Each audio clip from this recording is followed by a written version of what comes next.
Good morning, Board of Examiner. My name is Dimas, and I would like to present my research on the implementation of distance learning in FISIPOL UGM during COVID-19 pandemic. During my research, I was supervised by Professor Dr. Erwan Agus Parwanto as my undergraduate thesis advisor. The purpose of distance learning is actually to enlarge education coverage to marginalized and isolated students. It is assumed as effective as the conventional or face-to-face classroom setting as long as it focuses on the needs of learners with quality of content and constraints faced by the lecturers or teachers. In Indonesia, the first distance learning was implemented by Universitas Terbuka or UT as an upgrading program for teachers in the rural area by using learning services in partnership with Asosiasi Warga Indonesia. In 1990s, UT developed the learning system and opened larger fields of study to respond to the high demand of distance learning not only in educational sectors, but also in social and natural sciences. In 2012, Statistic launched Mada as Indonesia's massive open and online courses system to disseminate knowledge from the public universities to the public in general. And in the same year, UGM participated by establishing two platforms called ELOC and ELISA for the public to access UGM's open and short courses. Meanwhile, in January 2020, the Minister of Education and Cultural Affairs of Indonesia launched Campus Merdeka Initiative as part of its response to the disruption era in the Fourth Industrial Revolution era. However, shortly after the initiative, Indonesia was hit by COVID-19 pandemic, so that universities and schools are forced to close to prevent the spread of the virus. Therefore, there are so many innovations in universities to provide platforms of distance learning to the students. Not to mention FISIPOL with collaboration with Telkom Sigma to provide a new platform for students of FISIPOL to replace ELOC and ELISA, which can accommodate both synchronous and asynchronous method in one platform. Shortly after the implementation of distance learning in UGM, PIKA UGM and UEA FISIPOL conducted preliminary survey to gather the students' perception toward the distance learning implementation in the first semester during COVID-19 pandemic.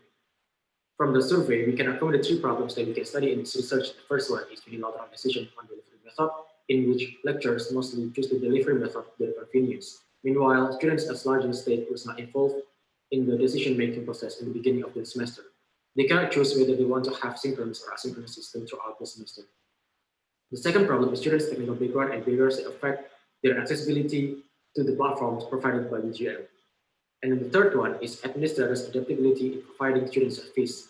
Because administrators have no experience in serving students in distance before, so they need training and workshop from the faculty or the university level to provide decent service to the students in distance.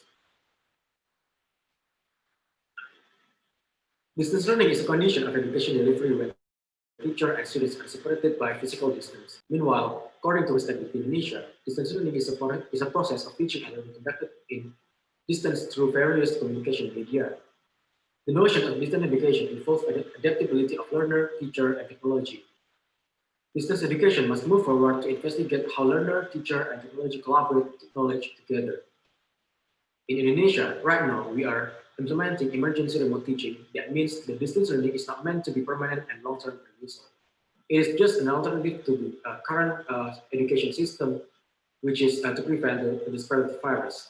However, we can take one of the features of the distance learning and Campus Merdeka initiative, which is flexibility as the opportunity to study this kind of distance learning for long-term use after the pandemic ends, as an alternative to the conventional higher education institution. According to Gadjah, there are four things that have to be considered in the study and development of distance learning. The first one is transactional distance. The transactional distance happens in both conventional and distance learning. The distance is determined by the amount of dialogue between teacher and learners. Greater transactional distance occurs when an educational program has more structure and less student-teacher interaction. As learner control and dialogue increase, the transactional distance will be decreased. The second one is interaction. There are four kinds of interaction in this approach. The first interaction is learner and instruction. which can result in motivation, dialogue, and feedback. The second interaction is learner-content interaction, which is how students will obtain intellectual information from the material given by the lecturers. The third interaction is learner and learner interaction, which is the social tool to improve the learner quality and as a tool to exchange ideas and information. The last interaction is the learner and platform interaction, which is the ability of students to operate and the user interface and user experience to transfer information efficiently from the platforms to the students. The fourth aspect to be considered is control. As one of the features of distance learning, flexibility offers greater control to students and to arrange their study framework. Control to their internal motivation. Students who see that their academic achievement is a consequence of their own achievement have inward locus of control and most likely to survive in their education. Control is characterized by three aspects, which is the first one is independence, competence, and support. And the last aspect to be considered in Tiga's approach is the social context. Social factor is so significant to distance education. The degree of social presence in distance learning participants can be substituted through the use of various technology and various assessment. The use of technology in distance education must consider the local social environment as it affects the motivation and attitudes of the learning process. Tailor-made courses to accommodate students' and social environment can be key to the success of distance learning because not all students have the ability to have decent tools to produce the learning output, like for example, video or video resume or etc. And various assessment methods for the students can be solution to give more social context to the lecture. For example, giving a space to the students who are good in public speaking instead of adopting text-based assessment. There are four quality determinants to be considered before an educational institutions decided to open a distance learning system. The first one is administrative, which involves new policy framework that separated from the conventional education system. And the second one is planning and development of the distance learning. The second determinant is the faculty supports. The faculty or institutions have to provide course design that match with the distance learning characteristic, which is flexibility and student service at any time. The third determinant is the student accessibility. Because because we deal with the distance and the different time frame between one student to another, the faculty or the institution have to look at the distance and network isolation of the students. Not all students have equal access to the internet, and not all students have the equal access to proper tools to be used for their distance learning. And the faculty or the institutions also have to look at the flexibility of learning in which students can access the materials at time through the systems provided by the university or the institutions. The last one is delivery technology. The technology used for distance education or distance learning have to be accessible, accommodative, and have to be have good UI and UX design. And the platform have to be effective and efficient.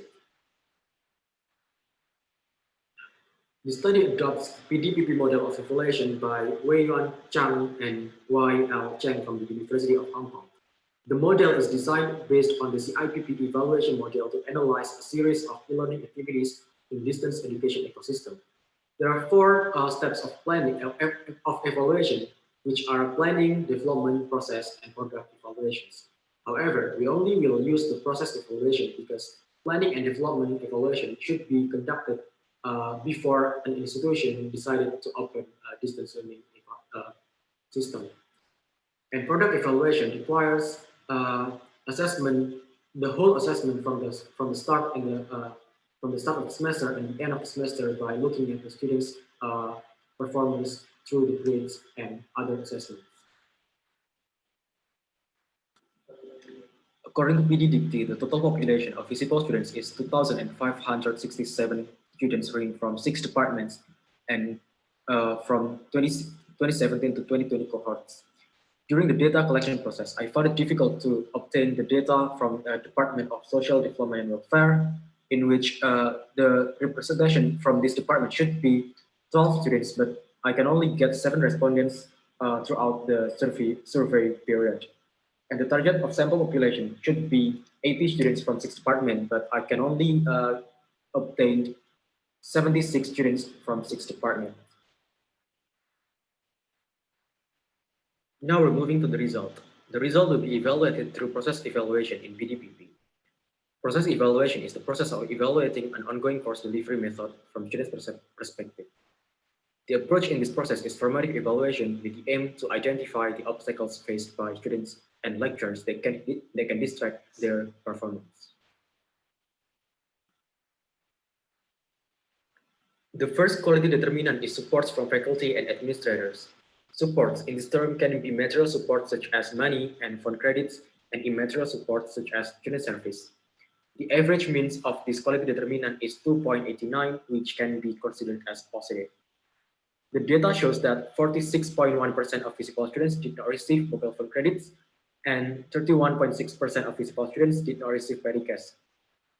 In the first month of the pandemic, FISIPOL, with its own budget, distributed aids to the students before UGM and the Ministry of Education Affairs distribute the same kind of aids. The second aspect in the quality determinant is access to administrators. The data shows that students tend to appreciate staff at the department level more than the faculty level.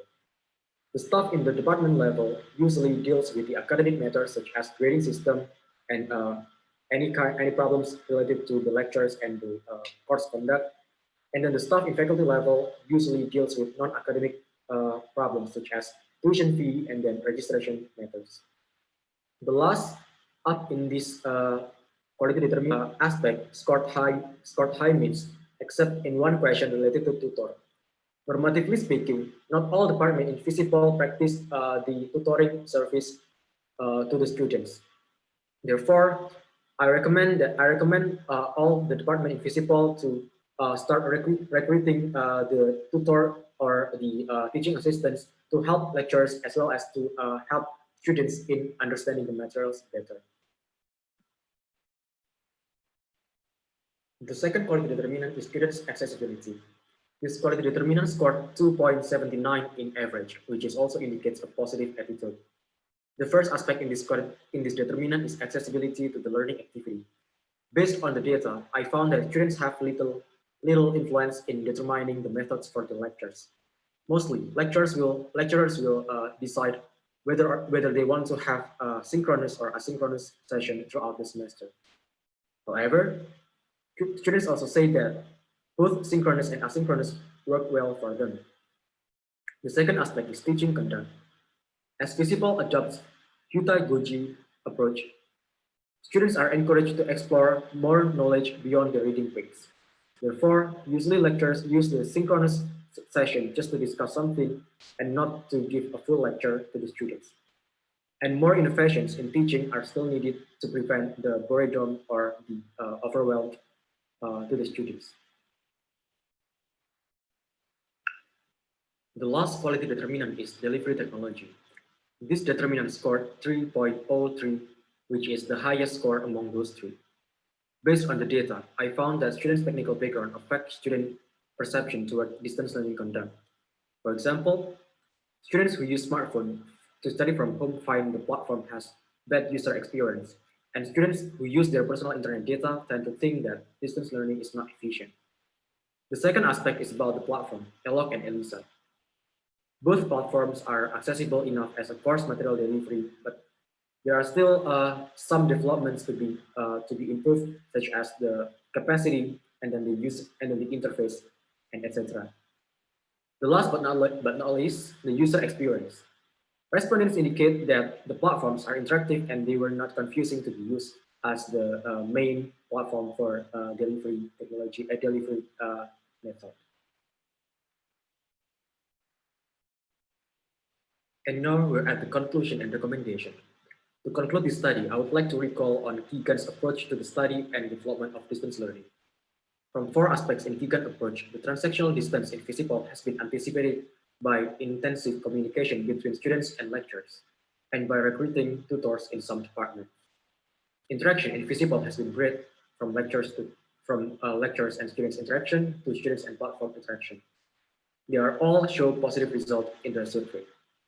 However, for the control, since students are the larger stake in distance learning, and following the idea of Willis that distance learning should be focused on students' needs, FISIPOL should consider to involve students to choose which method they want to adopt throughout the semester, instead of just giving large rights to the lecturers. And lastly, for the social context, in this aspect, this aspect could not be detected because it needs a whole assessment through the product evaluation, which is not conducted in this research. To tackle these issues, I recommend FISIPOL to conduct workshop or training to its administrators so that they can give better student service during the study from home period. The second recommendation from me would be creating a unit for student service desk. The status quo right now said that FISIPOL's front office plays double role as the front office for general affairs and for student service. That would be better if we have a designated student service desk in the faculty. The next recommendation would be hiring tutors as much as needed to help lecturers and students in the knowledge transfer process. The last one is considering some improvements to be added in the upcoming FISIPOL MOOCs, such as integrated room for synchronous and asynchronous classes and upgrade in storage. That will be all for my presentation. Thank you so much, and I'm looking forward for the feedback and evaluation. Thank you.